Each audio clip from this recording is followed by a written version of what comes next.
Mr. Clerk?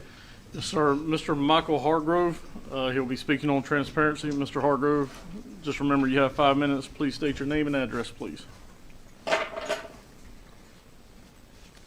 With Michael Hargrove, 12 Alice Street here in town. My comment is regarding transparency and openness in city meetings. Of specific interest is information covered in Monday's planning sessions that never seem to make it to Tuesday's televised meetings, and then sometimes disappear altogether. For instance, the planning session on the 14th of January had a couple of speakers, which in my opinion, what they spoke on should be of interest to every citizen in Waycross.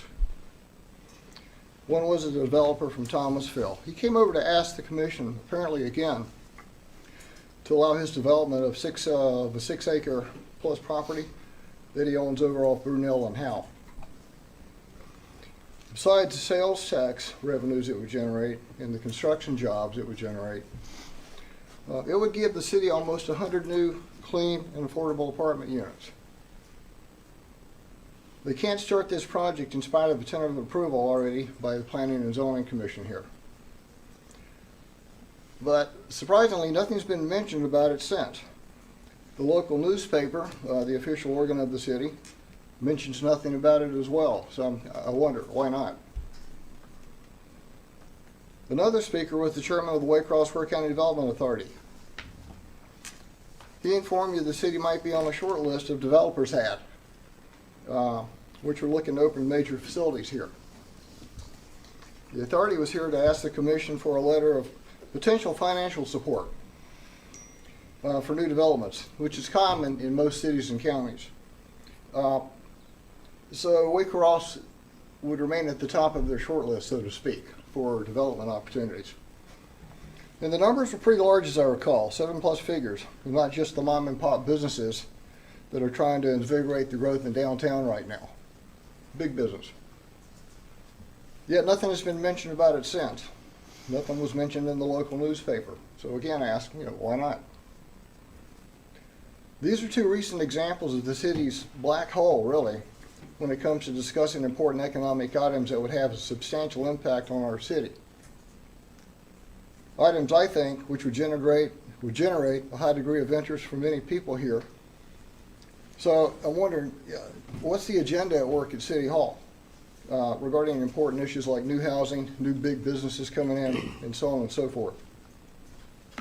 I wish this commission would work on sharing information like this with all of its citizens and not just the ones that show up on Monday or Tuesday night. I thought these televised meetings were designed to do that, share information with the public. So I would appreciate it if you, sir, would ensure to us that you will start providing this transparency and more transparency in city dealings. If you're following your own flag of a hidden agenda, not wanting certain people to know certain things, instead of following the city's interests, you're in the wrong seat. And I have to mention, this calendar on the City of Waycross webpage, you'll notice there's nothing on it besides the framework. Everything the city is involved with should be posted on this calendar so people can access it if they have a computer. News, events, whatever. Other agencies that are related to city events, like the Chamber of Commerce, should be allowed to post on this with hyperlinks to documents, agendas, calendars, for instance, parades, things like that. It should be a one-stop shop to find out what's going on in the city of Waycross.